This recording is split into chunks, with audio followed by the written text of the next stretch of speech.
Good morning class 11th। आज हम लोग अमाइनो एसिड पढ़ेंगे, ठीक है।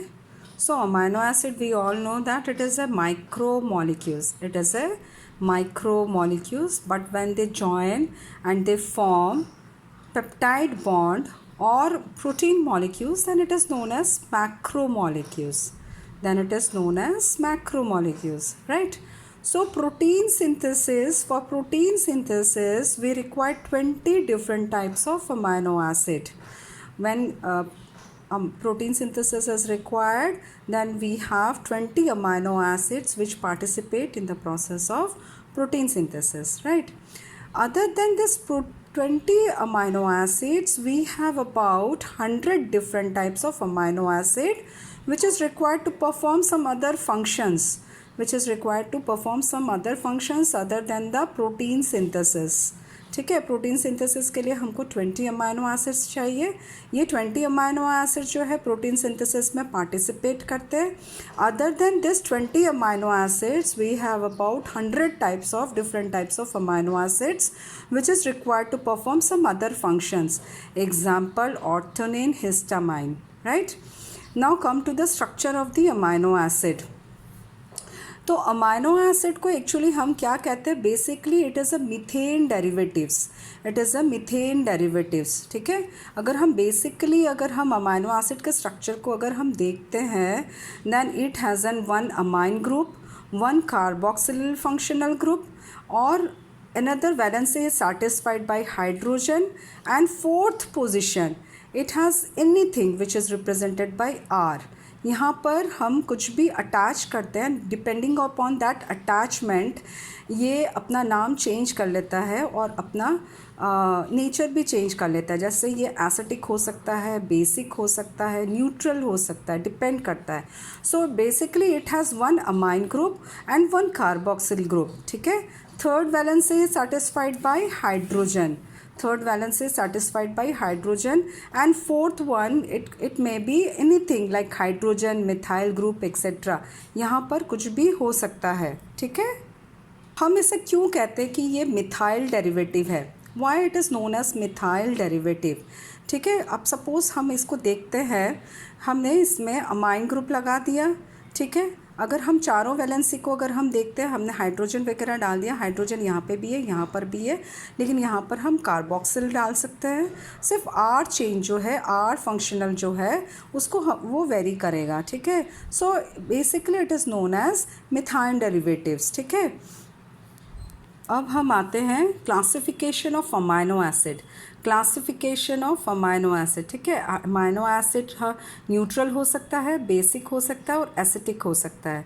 ये कैसे पता चलेगा? ठीक है, तो जब amine group when it is equal to carboxyl group है ना, जब सपोज़ अमाइन ग्रुप एक है और कार्बोक्सिल ग्रुप भी एक ही है तो हम इसे कहेंगे neutral. When amine group is equal to carboxyl group तो हम इसे कहेंगे neutral. When amine group that is the basic one, when it is more than the carboxyl group तो हम इसे कहेंगे कि ये बेसिक है। और वाइस वर्सा, अगर अमाइन ग्रुप कार्बोक्सिल ग्रुप से कम है तो ये हो जाएगा एसिटिक इन नेचर, ठीक है। तो अमाइन ग्रुप अगर कार्बोक्सिल के साथ सेम है ना, तो एग्जाम्पल है ग्लाइसिन, ठीक है, और सरीन। बेसिक में एग्जाम्पल है एलेनिन एंड आर्जिनाइन। एसिटिक में जैसे ग्लूटामिक एसिड, एस्पेरेटिक एसिड, ठीक है, ये सारे एसिटिक हो जाएंगे।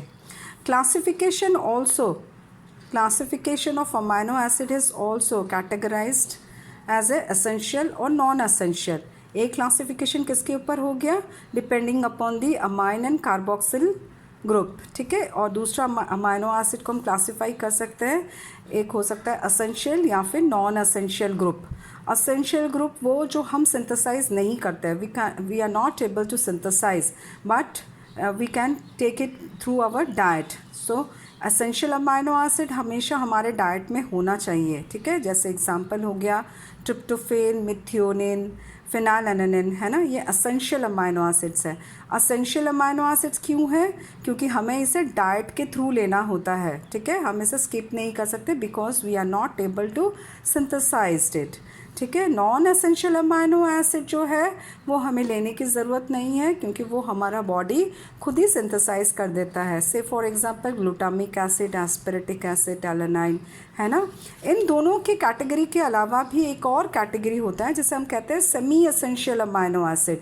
ये हमेशा ज़रूरत नहीं होता है, किसी किसी स्पेशल टाइम पर ही हमें ये चाहिए, किसी किसी स्पेशल ओकेशन पर ही हमें चाहिए, जैसे it is required during our growth period and lactation period, जैसे हिस्टाडाइन, आर्जिनिन, है ना। ये हम सिंथेसाइज नहीं कर सकते, बॉडी सिंथेसाइज नहीं करता है। So when it is required it is taken up by the diet, खाने के साथ हम इसे लेते हैं, ठीक है। नेक्स्ट पार्ट पे आते हैं, that is structure of amino acid. Structure of amino acid हमने पहले स्ट्रक्चर देख लिया है, ठीक है। सपोज़ ये आर जो है इसे हमने हाइड्रोजन से रिप्लेस कर दिया, it is replaced by hydrogen, तो हम इसे कह सकते हैं ये सबसे सिंपलेस्ट है ना, सबसे simplest form of amino acid है, बहुत ही simplest form of amino acid है, जिसमें हमने आर जो है वो हाइड्रोजन से रिप्लेस कर दिया है। अगर हम इसे देखते हैं तो इसमें एक कार्बोक्सिल ग्रुप है और एक अमाइनो ग्रुप है, यानी कि amine group is equal to carboxyl group. So इसे हम क्या बोल सकते हैं, ये न्यूट्रल अमाइनो एसिड है। एग्जाम्पल है ग्लाइसिन, है ना, सबसे सिंपलेस्ट अमाइनो एसिड है। इन द सेम वे अगर हम आर को रिप्लेस करते हैं मिथाइल ग्रुप से, है ना, मिथाइल ग्रुप से अगर रिप्लेस कर देते हैं, यानी कि ये जो आर है उसको CH3 से रिप्लेस अगर हम कर देते हैं, दैन इट इज़ एलेनाइन। ऐसे ही अगर हम आर ग्रुप को CH2OH से रिप्लेस करते हैं, then it is a serine. So depending upon this R group, है ना, अमाइनो एसिड का नेचर भी चेंज हो जाता है, और अमाइनो एसिड जो है वो अलाइन हो सकता है, सेरीन हो सकता है, डिपेंड्स कि आर ग्रुप पर क्या अटैच्ड है, ठीक है। तो हम देखते हैं कि अमाइनो एसिड जो है वो जॉइंट होकर कैसे पेप्टाइड बॉन्ड बनाता है ना। अमाइनो एसिड जॉइंट होते रहते हैं और पेप्टाइड बॉन्ड बनता रहता है, ठीक है। तो हमने यहाँ पर दो अमाइनो एसिड लिया है, ठीक है, दो ग्रुप ले लिया है। तुम देख सकते हो कि एक ये रहा, फर्स्ट वन ये ले लिया, सेकंड वन ये ले लिया, ठीक है।